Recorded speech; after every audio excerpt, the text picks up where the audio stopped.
एकाच गावातली दोन माणसं बाईकवर चालली होती. समोरून भरधाव वेगाने ट्रक आला.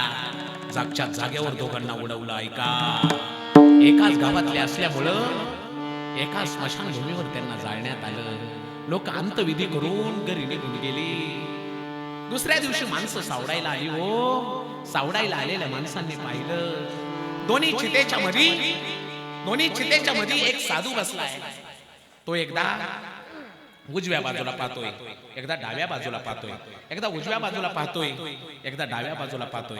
गावातल्या माणसांनी विचारलं, बाबा काय पाहताय हो, एकदा उजव्या बाजूला एकदा डाव्या बाजूला?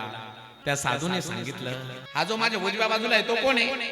बाबा हा आमच्या गावातला अत्यंत अत्यंत अत्यंत श्रीमंत माणूस.